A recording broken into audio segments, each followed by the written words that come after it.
John went throughout the whole region of the Jordan, proclaiming a baptism of repentance for the forgiveness of sins, as it is written in the book of the words of the prophet Isaiah, a voice of one crying out in the desert, "Prepare the way of the Lord, make straight his paths. Every valley shall be filled, and every mountain and hill shall be made low. The winding road shall be made straight, and the rough ways made smooth, and all flesh shall see the salvation of God." The Gospel of the Lord. Praise to you, Lord Jesus Christ. Please be patay tayo dyan. Yan, sige. So, nakakatuwa lang na we're here together after 25 years. Pag naisip niyo reunion, sorry naalala ko talaga yung pelikulang Romy and Michelle High School Reunion. Napanood niyo ba yun? O, anong 1940s, di ba? Modern. 80s generation yon. Nakakatuwa lang kasi yung sa Romy kaka-reunion, paulit-ulit na lang na sinasabi sa akin ni Ana, at hindi na achievement mo na high school, nanalo ka na smallest book award. Oo na, hindi ako umabot sa top 6. So, yun ang award ko. Pati yung consistent na artist of the year. Ano ba naman ginawa namin? Gumawa lang ng scale model na St. Jude. O naging art last year, no? Parang, diba? Ginawa nila ako graduation speaker. Kasi kailangan nilang gwapo. So, hello? Wala nang contest. Ako yun. Pero ipaglalaban ni Ana, second to SAR.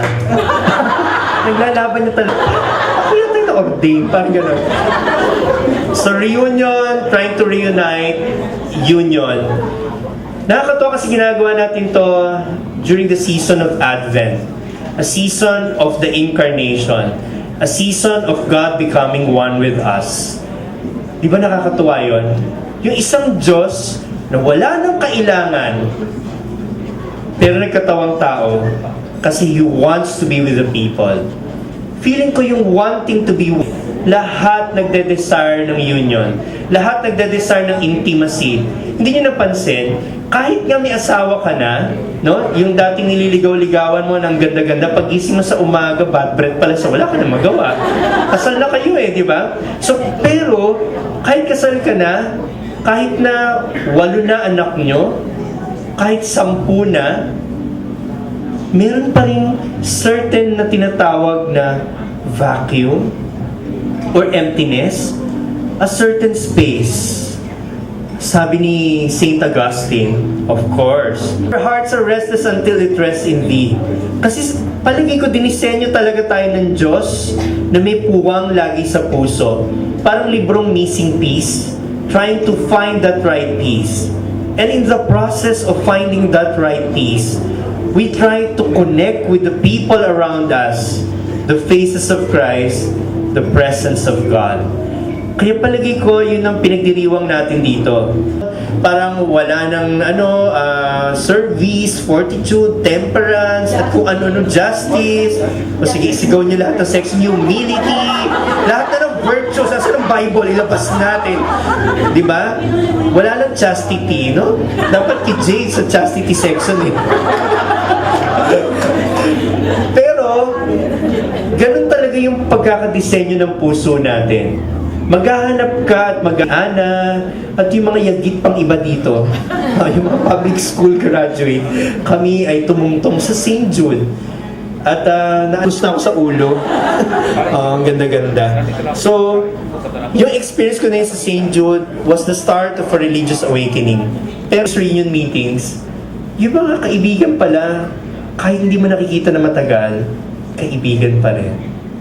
I remember, nung graduate ako ng college, yung kabatch ko, heartbroken So sumama sa akin pumunta ng Baguio, kasama ko barkada ko, tapos pabalik, ayaw niya magdala sa sakyan kasi gusto niya talagang mahil ang kanyang broken heart.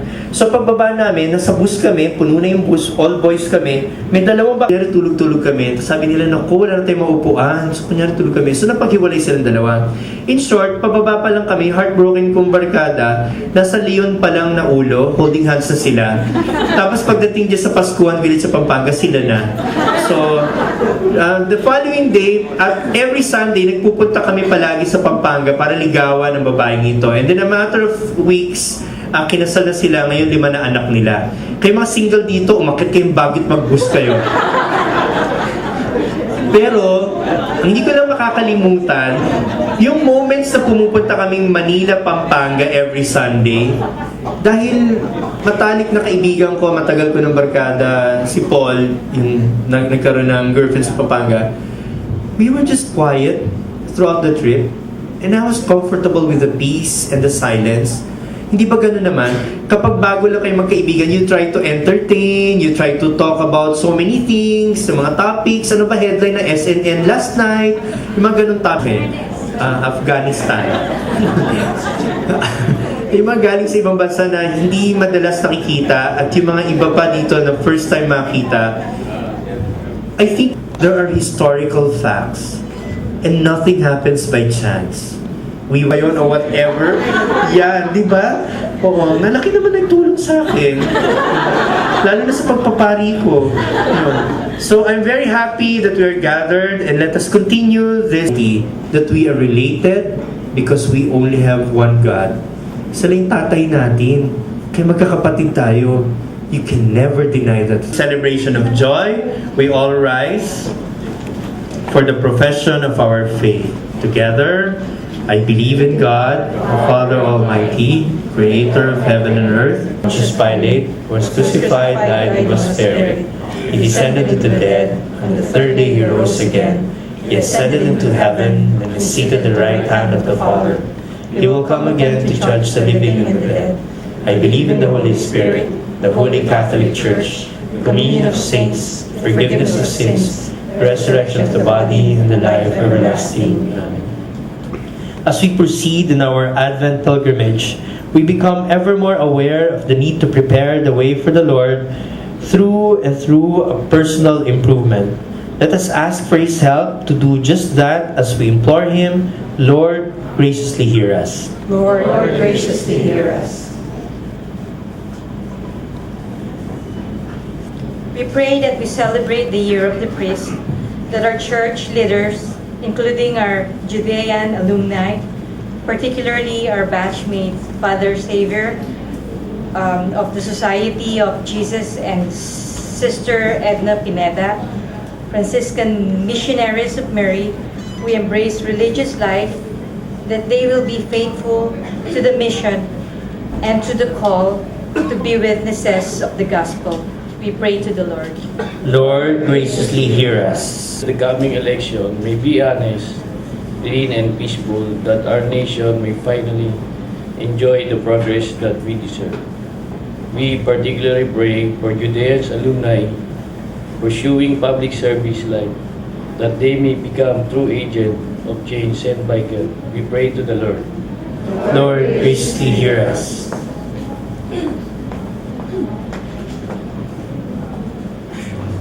For our school, we pray for St. Jude Academy, now La Consolacion College, that it may continue to provide quality education and religiously form characters true to the spirit of the Judean education. We particularly pray for our former teachers who continue to teach, that they may be graced with wisdom, good health, and deep consolations. We also pray for our teachers who have joined the Lord, that they may experience eternal peace. We pray to the Lord. Lord, graciously hear us. Pray for our pursuits, that we will exert all efforts to make the world a better place to live in, and for our